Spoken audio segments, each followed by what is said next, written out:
SKC is so dusty, they back in the Dust Bowl, said Paolo Nelson. Yeah, let's talk SKC. Great segue, Paolo. I mean, Greg Vanny got an extension, did he not? What? Greg Vanny? Got a job extension? Did he not Contract extension? I don't remember. I mean, he hasn't been there that long. It's only third year? Wait, I'm thinking Vermees here. Oh, we were talking Peter Vermees. Yeah. Peter Vermees. Yes, Peter Vermees got an extension, contract extension. Peter Vermees gets paid. Yes, he does. Yeah. And there's something about him where he looks like a G.I. Joe, right? He's got the cropped haircut. He wears Just crushes a triathlon on the way into work. Yeah. Remember when N'Golo Kanté wanted to jog to training? And they're like, you're not allowed to do that? Yeah. Peter Vermees was like, why not? Why would he do that? He's not allowed. Why? And look, Gavincho just said, bro, we suck. They just sent you a jersey, Gavincho. Relax. Remember, it's MLS, you got to kiss their ass, and they still won't work with you. Sorry, dude. Don't point it at me. No, perfect time to drink a beer. He didn't hear that. What is... DG Broadcast Inc. is open for business, so just let me know. What is the point... wrong? No, what is the point where we start to say, is it the coaching at SKC? Because to give you guys a little background, if you don't know, if you're not aware, Gavincho's risen to fame because he streams these games, and it's led to nothing but ulcers and pain for this man. They have been bad for now, I guess, a year and a half. They were kind of good at the end of last season. They had a little bit of a run where I thought that would carry into this season. But it has just been perpetual pain from a team that had just been one of those like strongholds. They have that wall with all the dates they've won US Open Cup, and they were just one of those teams where you're just like, they're always going to be really good. We just don't know if they're ever going to be great. And now they're not even good. Yeah.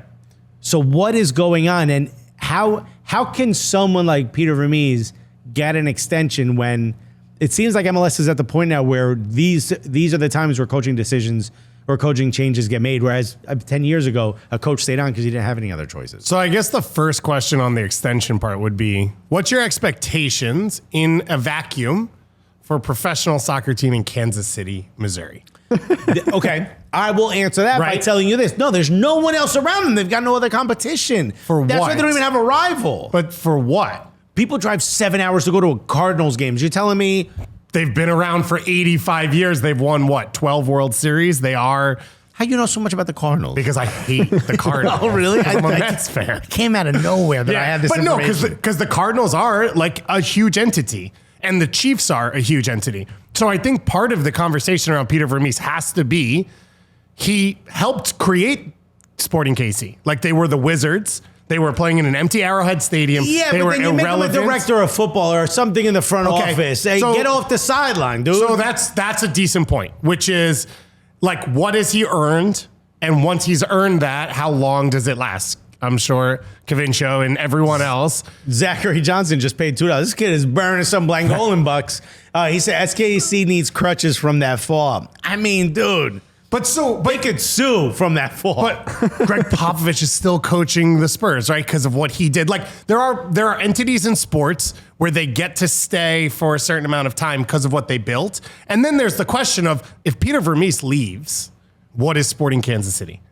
Like, is that a city that foreign players want to come and play at? No. Is that a city American players want to go play at? But that's the city where you get someone. And shout out Kansas City, by the way. I enjoy Kansas City. Kansas City's a great town. Yeah. Great bread. Good coffee. Great coffee. Also, barbecue. Went to a dope bar called Up and Down, the arcade bar. Yeah. And I got a Manhattan and 4 beers.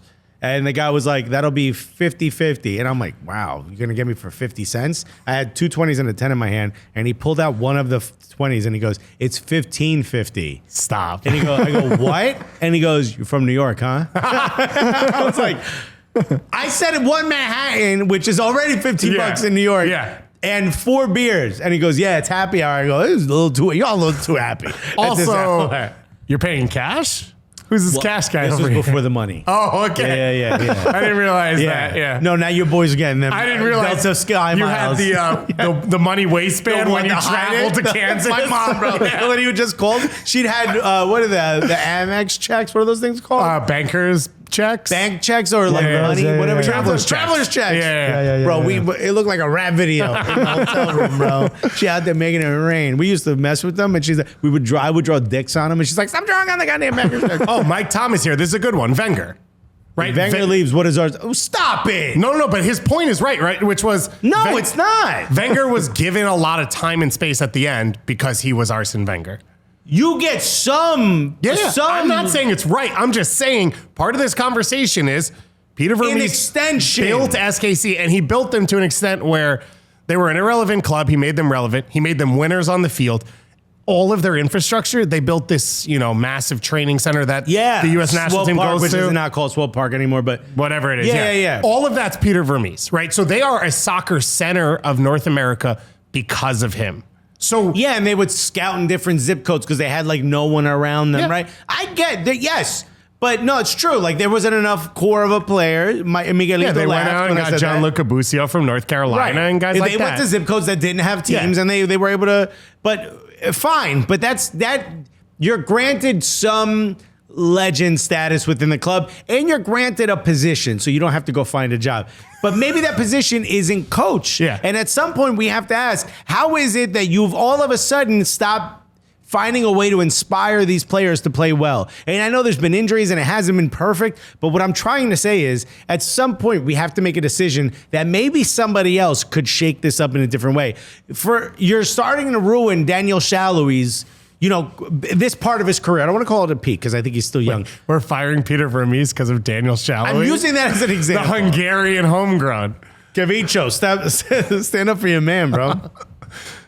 You kind of get what I'm saying here, right? Like the Zusi Beasler days are over. And that's the problem. The problem was... Then isn't his job to continue to find players like that? No, he needs to build a new core. The issue was, in all the mistakes he made for years, the fact that they had Melia, Beasler, Zusi, and Roger meant that as bad as the Claudio Biello played... Oh, wow. Yeah. As bad as... This is one of your supreme talents, man. You could pull out names. Yeah, and for SKC, it's pretty stark. Like we're talking about some bad international signings. It didn't matter because their core was so good, and other teams make mistakes too, and their core always kept them alive. That core doesn't exist anymore, and he has not rebuilt that core, and that is where they've failed the most. They tried to do it through the DPS. Kinda's young, Pulido's entering his prime. Right. Like Russell is on the back end, but fine, that's one signing. You talk about Shalhoub. Like there should be 4 or 5 guys that you can lock in and say, these are the guys. Those players have been injured or they have failed to perform in MLS. And he has reverted back to Melia and Zusi and Roger rather than moving on. So 2 things. I want to counter what you're saying. I want to read Gamicho's comments that he should have said goodbye amicably after last season before signing for 5 years. Which is a nice way of saying you don't get to sign an extension when you ain't doing your job well. Yeah. And I'll explain what I mean by that. But Zachary Johnson did pay $5 for me to read this. SKC needs to start recruiting some of those corn feed boys. I believe you meant corn fed boys because corn feed boys are just guys who work, who do the corn feed job. And I don't think they're good soccer players. But I agree. I mean, maybe you could build an academy or something and develop from young out there in Kansas City or in Missouri. But that said, I think one of the things that disturbs me most about Sporting Kansas City is they're so far behind. They're kind of like Montreal, although Montreal did a good job of it this last offseason. They're so far behind on the selling league front. Yeah. You're not building the players that are going to be tomorrow's stars. At least we haven't seen it. You're so far behind a Philly. You're so far behind a FC Dallas. You're so far behind an NYCFC that it shocks me that like not only are you far behind on the job itself of getting the team to play well, not only are you far behind on recruiting players that can play at a top level, you're now far behind on presenting the younger players you can sell. So now Sporting Kansas City is behind the ball or behind the 8 ball that supposedly this guy did a good job of doing. No? I would disagree a little because I would say, one, there's not one size fits all in MLS. Like, not everyone needs to be But you and I hate those things because we both have big noggins. And mine changes based on the temperature and how I'm feeling. What's the barometer at? Yeah, I need an adjustable guy on there. Also, I will lose it in 2 days. Yeah. Shout out to whatever person in Montreal found my Mets hat. because I lose every hat all the Really? time. Yeah, I roll through them fast. can't. That's a business expense. I just keep buying hats and just keep losing them because you need them. You know? Yeah, that's a business. Yeah. Oh, by the way, I always lose my hats. That's why I buy one every week. Exactly. Not that I'm like, ooh, cool color, that I have sneakers that match it like an idiot. I couldn't do that because I would lose that hat. Then I have to get rid of that pair of shoes. You'd have to lose the sneakers.